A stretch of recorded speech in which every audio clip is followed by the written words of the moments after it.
В эфире новости экономики на Якутия-24, в студии Марьяна Кутукова. Индексация платы за услуги ЖКХ в 2019 году не будет превышать обычный уровень. Соответствующее постановление подписал премьер-министр правительства России Дмитрий Медведев.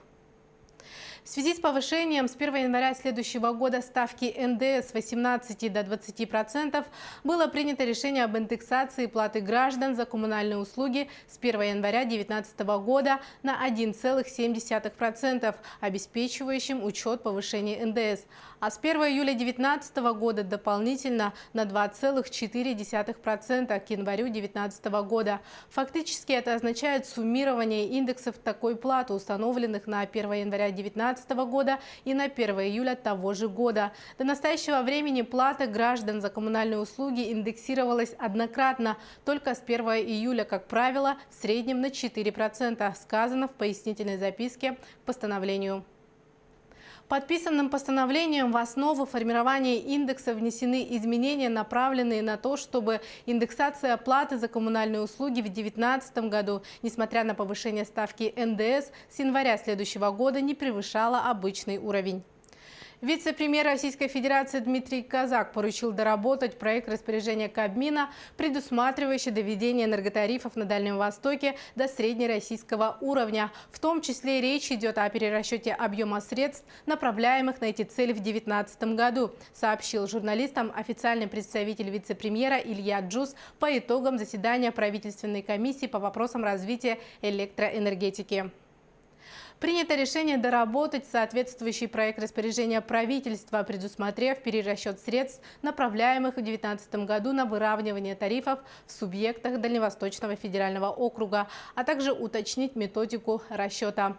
По оценкам Минэнерго и Федеральной антимонопольной службы, перерасчет средств, направляемых в Республику Саха-Якутия с рынка электроэнергии, позволит уменьшить объем платежей промышленных потребителей первой зоны, куда входит европейская часть России и Урал, и второй ценовой зоны в Сибири более чем на 5 миллиардов рублей, сказал Джус.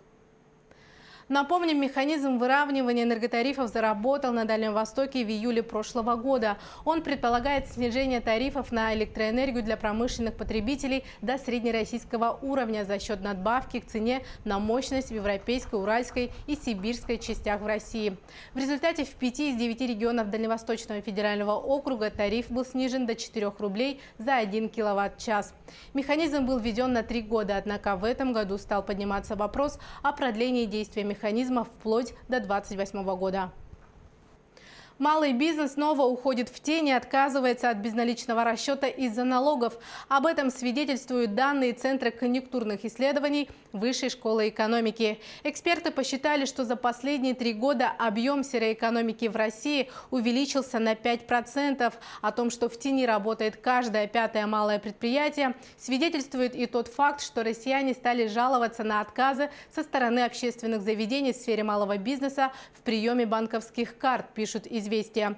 Оператор фискальных данных платформа ОФД отмечают, что по сравнению с прошлым годом средний чек снизился на 14% и составляет не более 680 рублей. Однако на фоне этого снижения выросла стоимость расчетов наличными деньгами на 40% до 710 рублей. Как полагают эксперты, предприниматели избегают безналичного расчета, опасаясь повышения налогов, а также комиссии за пользование банковскими картами. Бизнесменам куда удобнее получить наличку и тут же пустить их в оборот. Якутия получит 60 миллиардов рублей из федерального бюджета на расселение аварийного жилья. Из 400 миллиардов рублей, выделенных по всей России, Якутия получит 15% суммы. Об этом по итогам совещания в Фонде содействия реформированию ЖКХ сообщил глава республики Айсен Николаев. Якутия будет расселять 920 тысяч метров аварийного жилья в период до 2024 года. При этом мы получаем 15% всех средств, которые выделены по всей России решением президента Владимира Путина, сказал Николаев. Как отметили на онлайн-совещании, Якутия взяла на себя самые большие обязательства по переселению из аварийного жилья из всех регионов России. Напомним, второй этап федеральной программы, рассчитанный на 5 лет, стартует в следующем году. В Якутии предстоит снести и расселить практически вдвое больший объем аварийного жилья, чем было ликвидировано на первом этапе программы. Глава Якутии отметил, что из 477 тысяч метров по первой программе осталось расселить порядка 4 тысяч. Алроса реализовала 119 крупных алмазов на аукционе во Владивостоке. Общий вес алмазов ювелирного качества – 1890 карат. Суммарная выручка от продаж достигла более 10 миллионов долларов. Завершился последний из запланированных нами в этом году аукционов во Владивостоке. Включая эти торги, с начала 2018 года мы провели там 4 аукциона, суммарно выручив почти 55 миллионов долларов. Это очень хороший результат, который был достигнут в том числе благодаря нашему решению увеличить число аукционов на дальневосточной площадке, которую мы считаем очень перспективной и планируем развивать ее в дальнейшем, прокомментировал итоги аукциона член правления, директор единой бытовой организации «Алроса» Евгений Агуреев. В Оленек прибыл долгожданный зеленый рейс. Это очередная перевозка фруктов и овощей, которая потом реализуется по оптовым ценам. Следующий полный грузовой рейс на 4 тонны предположительно ожидается в декабре, сообщается на сайте Улус-Медиа.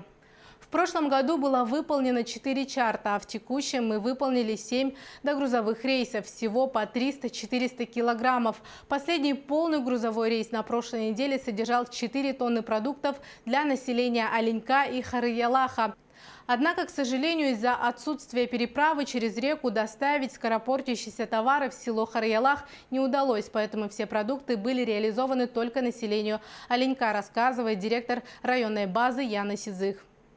Разница цены налицо. К примеру, стоимость 1 килограмма картофеля, который реализовывался в магазине базы филиала Якутопторг, составляла 108 рублей 74 копейки. А в частных магазинах за тот же килограмм придется выложить 200-250 рублей. На этом у меня все. Оставайтесь в курсе экономических событий на Якутия 24.